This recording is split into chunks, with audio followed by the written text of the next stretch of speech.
when the current president at that time said all churches should protest around the streets where And I call again, we must seriously question the unity of Nigeria. I call it ex-Nigeria. This is the same like ex-Yugoslavia. And the armed forces are not neutral.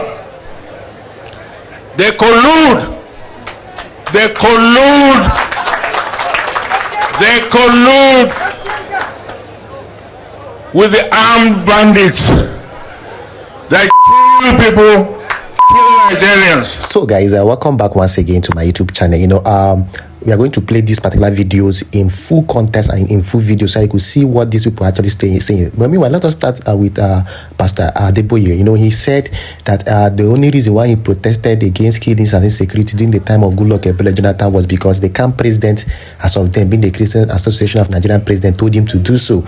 And people are asking him, why are you not doing so now? Is it because Bola Tinubu is your person? Is it because Bola Tinubu is your man? He said no, that the only time he can go for a protest again is when the camp president asks him to go. You could imagine. I respect Pastor Adeboye, but that particular take is flawed. So you are saying that it will only take the camp president to instruct you, not like you don't know that this is the truth. You don't know that there is persecution, there is Christian genocide, or you don't know that there is ongoing killings in the country, that you cannot go out to protest and at least to put pressure on the government. Rather, you are saying that you are going to wait for the camp president to give you instructions. That is very appalling. It is very appalling coming from Pastor Adeboye. I'm going to play the video in proper context or in full, so I could listen extensively to what he was saying. It is literally not making sense to me because it all shows bias. Because Goodluck Ebele Jonathan is not your person. He decided to protest, but Bola Tinubu, despite the killings and every other thing, he was even the one telling the United States of America that the US should, please calm down, not to attack Nigeria. Adeboye is using the word attack when the US is saying that they are only coming to, attack the Islamic terrorists. Is there anything wrong in attacking Islamic terrorists that is telling the United States to wait?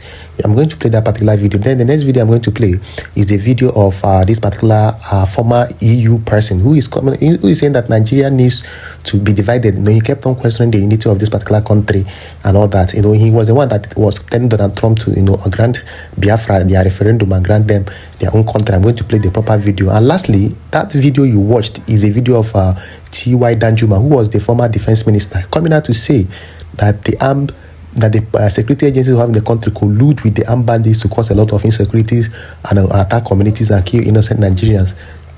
I'm not going to waste your time. Let me play these particular videos in proper context so you can see what's actually going on and the thing that actually happened in this particular country. If they explain Nigeria to you and you understand Nigeria, know that they did not explain it well for you because you are not meant, as a matter of fact, to understand this particular country. Let me play these particular videos in proper context or in full context so you can see what's actually going on. Do want to subscribe and equally, tap on the like button, share this particular video and make it go viral. the second time ever was some years ago when the current president at that time said all churches should protest around the streets where their churches are, protesting against killings going on in Nigeria, particularly against Christians. On that day, on the Sunday that he said we should go out, I went out around the Butemeta. It was in the news. If you go into the archive, you see the television people. I think they came specially to cover me. And they focus on my placard. If I know a time like this will come, maybe I would have covered, I would have kept a video. On my placard, I wrote, every soul is precious to God. That's what's in my own placard, and I carried it myself. Every soul is precious to who? To God. Christian souls, Muslim souls, even enemy souls. That's what I believe then. That's what I believe now. Because every soul you kill, for whatever reason, you are robbing God, the one who created every soul. for his pleasure. And until the president of Ghana says something about the evil that is going on, I will not be talking. What do you mean you will not be talking? I mean, I won't be talking to the people outside. There's nothing wrong in me talking to my own children. And I call again, we must seriously question the unity of Nigeria. I call it ex-Nigeria. This is the same like ex-Yugoslavia and the ex-Soviet Union. It's a non-functional state, Nigeria, and it will be much better for the people of Nigeria if there are several new states emerging out of ex-Nigeria, and especially the Republic of Biafra will be a very good member of the African Union, will be a very good member of the United Nations, and please, the prosecution. Every one of us must rise up. The armed forces are not neutral. They collude. They collude. They collude with the armed bandits that kill people, kill Nigerians. They facilitate their movements. They cover them. If you are depending on the armed forces to stop the killings, you will all die one by one.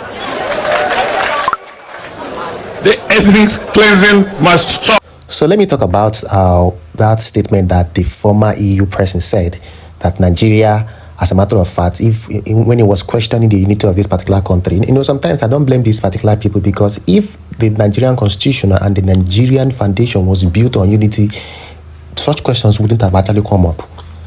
And this is basically the truth. Because number one, when you see what's actually going on in this particular country, you question if these people are even meant to be together. Ideologically, are we the same? Now let us talk about the ideological part of everything in this particular country. The northern part of this particular country and the southern part, especially, in fact, let me use the word, the Hausas, the Igbos, and the Yorubas, they have distinct and different ideologies. Now let me give you an instance.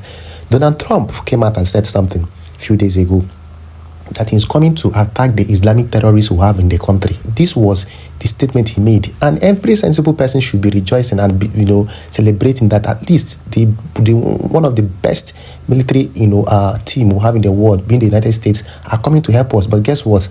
The North started protesting.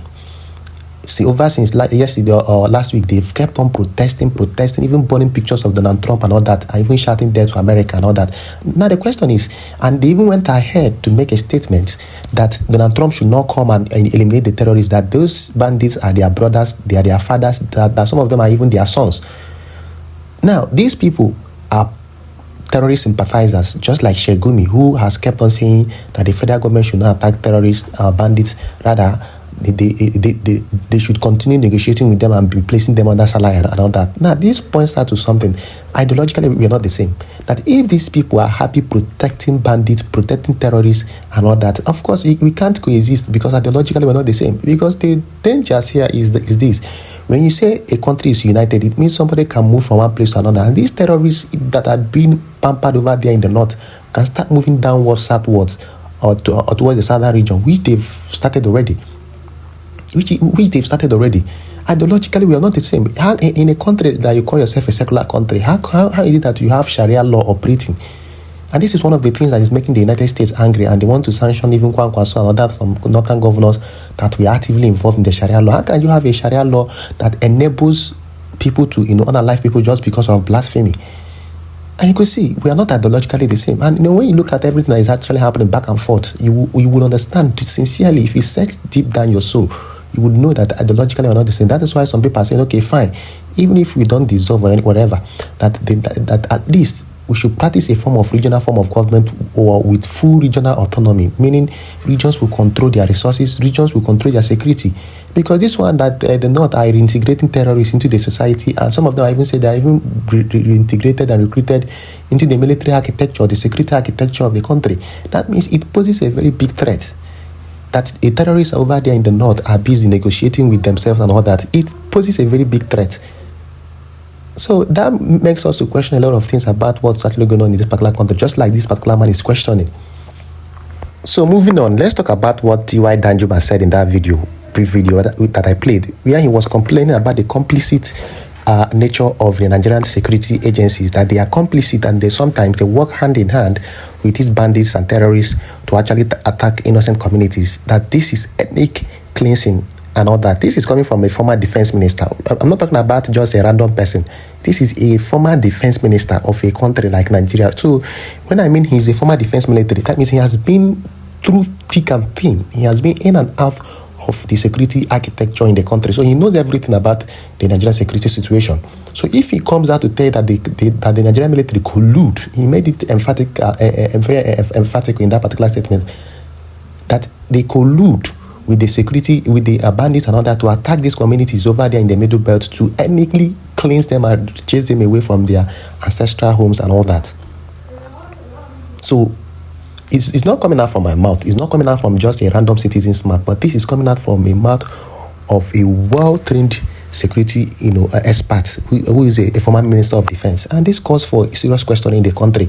Even Reverend Ezekiel Dakoma, who raised this alarm about the Christian genocide, equally complained about how complicit that the Nigerian military are.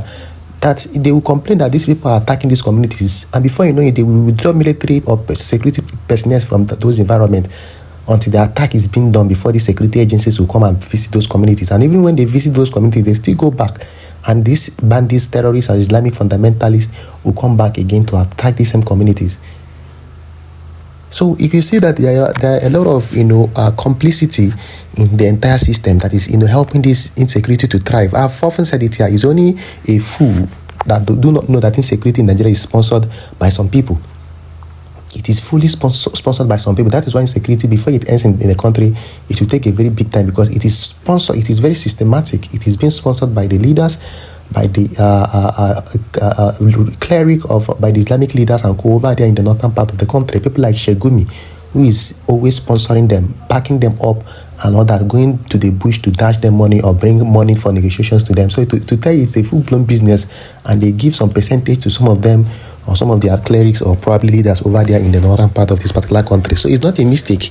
Rather, it is a well-orchestrated plan to keep the insecurity going, because it is a booming business over there in the northern part. So they wouldn't want the insecurity to end. They wouldn't want the insecurity to actually, die off immediately. No, they will make sure that it keeps on going. That's why most of them are actually fighting the United States of America from coming to, eliminate these terrorists, because when you eliminate them, what else would be their business?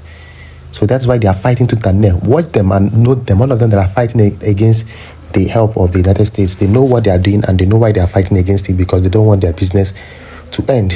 Well, that's all we have for you guys for today. If this is your first time or come across my channel and video, do well to subscribe, like this particular video, and drop your comments respectfully with everything we just discussed on this particular channel. See you guys later.